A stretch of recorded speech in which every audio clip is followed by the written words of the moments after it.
Hello everyone and welcome back to my YouTube channel. It's been a while since I've posted a video, and that was because I genuinely didn't actually have time to go out. Got a new job meanwhile, and even though in this new job I get to deal with cameras on a daily basis, it actually kept me quite busy and very busy. But I did manage to get out in the last week and a half. I brought my camera out with me to try and film a video, but so many things happened. I had such good days going out in the last week or so that I just got dwelled into the moment and I forgot to record. So today's video is basically me talking to you about the experiences I had in the last week and the photos I managed to get, and also about this, which is the Canon EOS R5 with the 200 to 400 millimeter lens f4 IS with a 1.4 built-in teleconverter. But before we get into that, just look around. Let's go for a walk.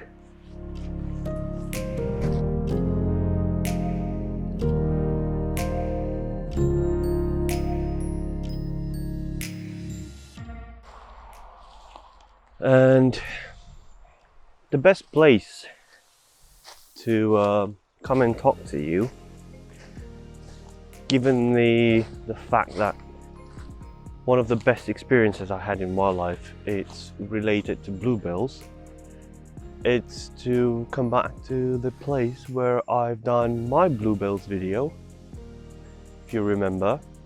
But it seems like this year there are way more bluebells around.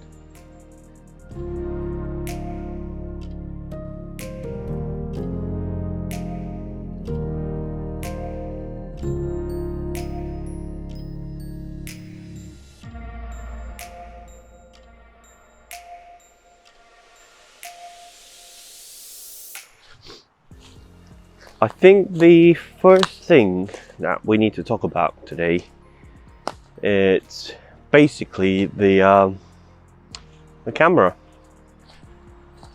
And the reason why I want to do this, it's because this will tie really well into the experiences that I had. And oh wow, oof, that scared me. Pheasants, whew. A male and a female. Okay, whew, that scared me. Yeah, so going back to the camera, I think this will explain perfectly why the photos I've got are so brilliant. Because in the last week or so, I've really put this camera through its paces. So even though it's absolutely beautiful around here, let's find a place to sit down and then we can dive into a bit more details. This looks like a good place. Let's get in here and let's sit down. Right, so the Canon EOS R5. Love it. I had my doubts when I was deciding to actually go for this camera, and I think, me being honest, I was looking to go for the Nikon Z9, but the waiting time on that camera is ridiculous. Basically, you order it now and if you're lucky you will get it within the year. So I needed a camera quickly because I'm working on a project that requires me to go out and film now, especially this time of year where you have all the new life coming in. Foxes have the cubs, ducks they have the ducklings, and so on. It's a crucial time of year where you can get so much nice footage and photos that it's a long wait until next year. Keep looking around because I hope to spot either a deer or a fox. Because seeing, to be honest, anything in these sea of bluebills, it's absolutely brilliant. Right, let's go back to the camera. So that's how I decided to actually go for the Canon EOS R5. Actually, before I considered the EOS R5, I was looking at the EOS R5C, because that gives you a fan that helps you with cooling off the camera when you film. It was double the price and almost double the price, and I thought that, you know, is it actually worth it? So I've started to watch a few reviews on YouTube and read about it, and there was one thing that everyone complained about in terms of the Canon EOS R5C, which is the battery life. And me doing wildlife photography, videoing wildlife, I'm fine with a battery grip and a couple of sets of batteries with me in my backpack, but I can't carry 20 batteries because they only last for 20 minutes when you film. I don't know if they last for 20 minutes, but I've seen loads of people complaining about the actual lifetime of the battery. So that's why I was like, all right, let me go with the Canon EOS R5 and try it out. If it's not okay, I had my 14 days to return the camera and so on. So I made sure I found time to go out for photography and for situations where I can actually put this camera through its paces. And I've had quite the experience. So I've been to more locations, but there are 3 places that they really made the day, if I'm completely honest. The first location where I've actually been out to try out the camera was in Bushy Park. And we went there quite early. It was pretty quiet. There weren't many people around. So that gave me and Dan the opportunity to actually spend time on certain locations where we had some activity. Especially, there was a bunny there that stood out. It had a white spot on its forehead. And I think we spent about an hour and a half with that bunny, lay down on the grass flat, and we took hundreds and hundreds of photos. So put my camera on the eye detection autofocus, and it nailed it. Every time it nailed the focus.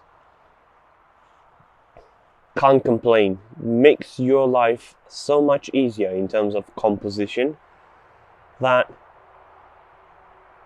most of the time you don't even actually have to think about the focus, because you pointed your camera, you focused, you keep your button down, and the camera tracks it, and all you care about is the composition, and that's that, to be honest. So yes, it's easier. Many people call this cheating, but this is where the cameras are moving. So it is what it is actually, and it's photography is beautiful now. The photos we got in Bushy Park, it was actually my first day out to try and get used to the camera, like a proper day out. So we went for multiple subjects, from birds like mallards, mandarin ducks, green woodpeckers, down to rabbits, bunnies actually, squirrels, and we went for the deer. Now, one thing I've noticed on the deer, it didn't actually, I don't know if I was doing something wrong, but it didn't actually recognize the eye. So it was struggling to focus the eye. Even though I was putting my focus point on the eye, it wouldn't lock. I don't know why. I found that a little bit odd, but I'm not sure if I was doing something wrong. So I'll go with that, to be honest. I will blame myself. The second location that I've been to, it's actually the Hawk Conservancy in Andover. I was having a day off.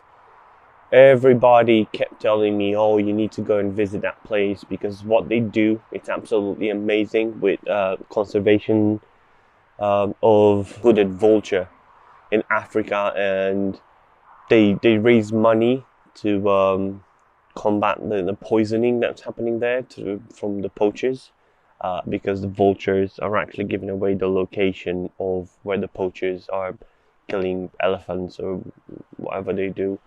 And because they're so good at finding, because they're scavengers, they're so good at finding dead animals to feast upon, they give away the location of the poachers.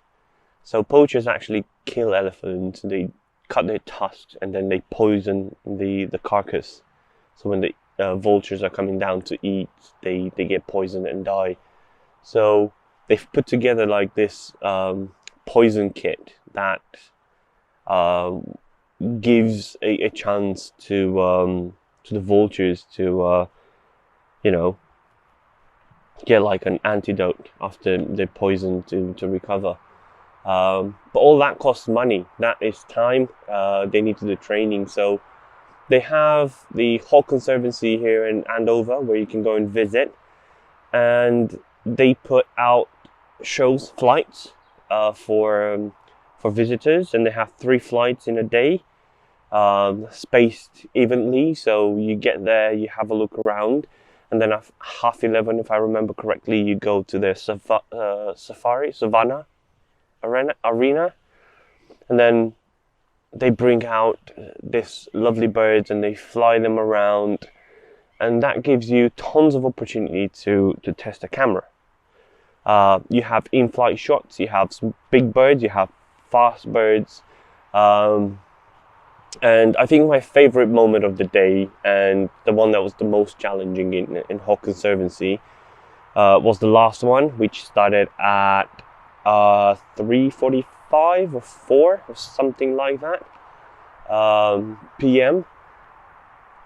And it wasn't a sunny day, it was quite an overcast day. And the Owls flight, it's done in the Woodland Arena, which is basically similar to this in terms of light. So when you have an overcast day and it's late in the afternoon and the sun is getting lower, that's when you face the light issue. So I immediately knew I'm going to have to bump up the ISO, and I've heard good reviews about this camera in terms of the ISO performance, and I was a bit reluctant, but then I was like, all right, so I can come here whenever I want. This place is not going anywhere. So if I bump up the ISO this time and I don't get good photos, I can always come back and get the photos I wanted. But this is the time where I can actually see how much I can actually push the camera.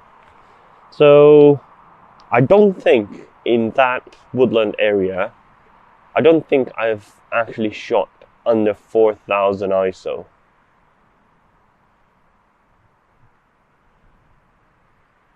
Actually 3200 ISO, because I was oscillating. To be honest, I think the ISO range was somewhere from like 2000 to 8000. But when I got home, I put the photos in the computer and I ran them through DxO Pure Raw. They came out crisp, absolutely brilliant. Even though the ISO was so high, they retained so much detail that even when I ran it through DxO Pure Raw and it cleaned the noise, the photo was still full of details. I was able to color them very nicely, and I was actually surprised. I was surprised with the camera, and not only the camera, it's also the lens. It's an EF lens, it's not an RF lens, but it focuses. You have the range from 200 millimeters to about 890 millimeters when you put the teleconverter on and you put your camera into crop mode. It's f4 up to, when you put the teleconverter on, it's f5.6. It's amazing. The amount of versatility I get with this lens, it's absolutely brilliant. It's heavy, it is heavy, but I don't know if I would trade this for a 600 f4. Yeah, I would like to get a 600 f4 as a second lens, but I don't think I would actually trade this for a 600 f4, because you also need to think of video perspective. This lens gives me the opportunity to get a wide shot, an establishing shot, and a close-up shot without even having to change the lens. I can get all of that in one take actually, because I can zoom out and then zoom in and then zoom in even more, and if I want more reach, I'll pop the teleconverter on and that's it. You got your close-up shot.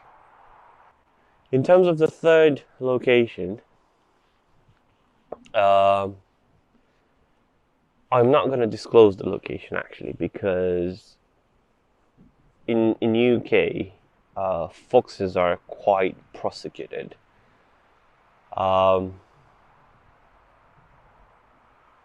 And it's better if you can to do anything to protect the wildlife and the species that we kindly took over the habitat.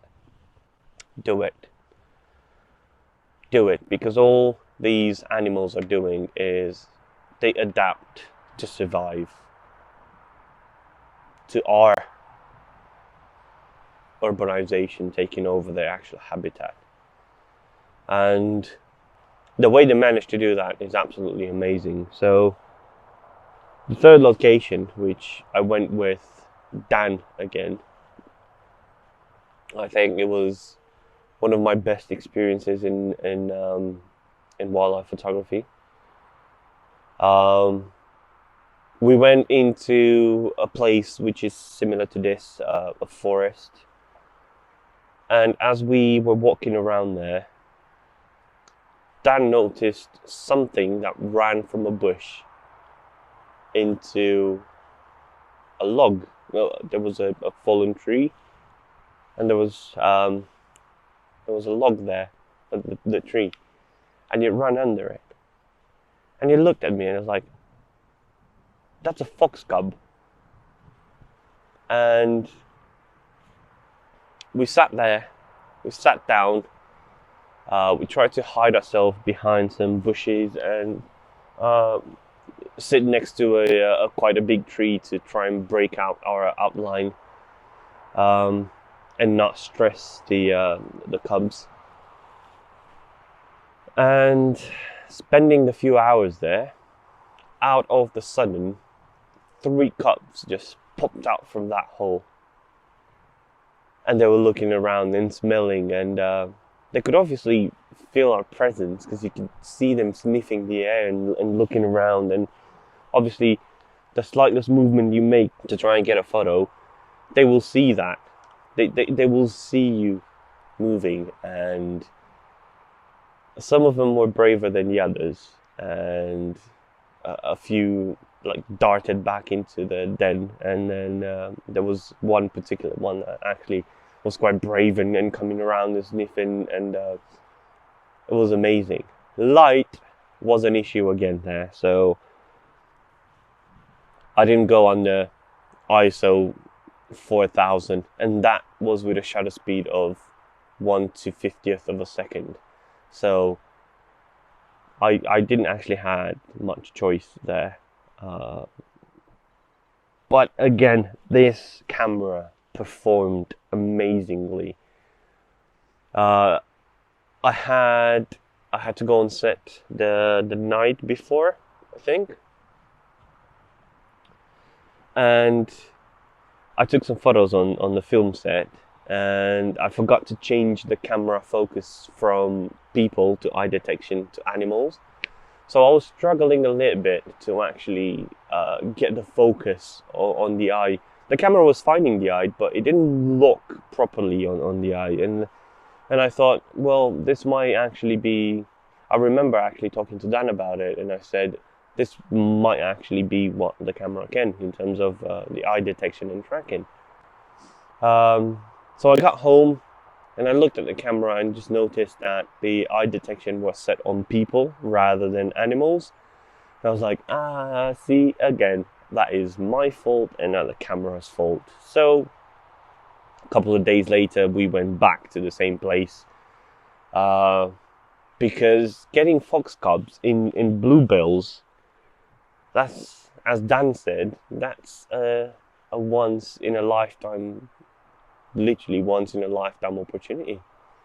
I don't know if I'm ever going to see that again, and I hope I do, because that was absolutely magical. But if I don't, I took the advantage to get as many photos as I could, and this bad boy here actually helped me a lot in preserving that moment. Anyway, we went back a couple of days later, and when we got there, there was one cub out, but literally just ran straight in. And we sat down for about 45 minutes and nothing was happening. And I actually looked at Dan and I said, well, how lucky can you get? You know, we've been lucky the last time. They actually been out, they ran around and we got tons of photos. How lucky can you get? And while we were waiting down there for the cubs to come out, on the path, there was the mum coming down.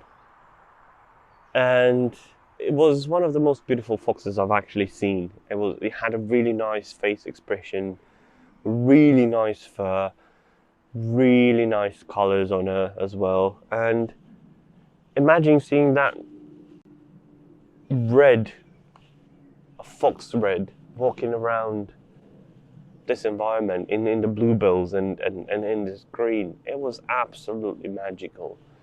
And she played ball. She sat there, she walked around us, she looked at us, she sniffed us, you know, trying to find out who are we, what are we doing there, why are we so close to, relatively close, because we weren't close to the den. We didn't went to the den.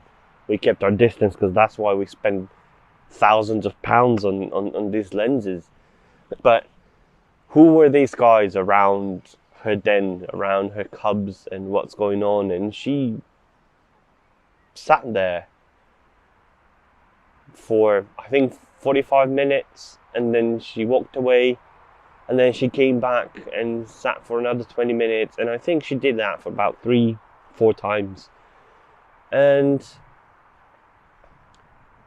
the cubs, two cubs actually came out once, But we actually had the day with the mum, with an adult fox, and a very beautiful one. And the light conditions were even harsher than the first time we went. And the photos I've got, they're absolutely incredible. They're amazing. And I'm pretty sure you're gonna think the same way, seeing the photos on the screen. And it actually made me fall in love with this camera. It made me fall in love and gave me that motivation to go out again. It was beautiful, and I was actually a little bit annoyed on the fact that I didn't manage to make videos on all these experiences. But I woke up today and I looked outside and it was sunny, and I was like, I'm gonna go out and record this and talk to you about this, because it's something that you can't just shut out about it. It's amazing, especially the fox cubs in the bluebells. That was absolutely magical. So I'm gonna have a look around here again. I know there are a few. There were badger sets or fox dens. I know there are a few up there. Last time I came here, and if you've seen the video when I'm looking for badgers, it's basically the same place. They weren't active, but it's worth to go and have a look and see what we get. I can hear some woodpeckers, and if I'm completely honest, I would actually love to see a deer or something in this sea of bluebells. If this is the first video you're watching, my name is Samuel Rusu. I do wildlife photography. I go out when I can, but I still go out making videos like this, and I usually take you with me, and I give you some tips, hints, my opinions on stuff, and hopefully you enjoy it. So make sure you hit that subscribe button. We're very close to hitting 1,000 subscribers, so that'll be something, to be honest. And yeah, hopefully see you next time. Meanwhile, let me go and get some close-up photos of these bluebells and some videos to give you something to look at.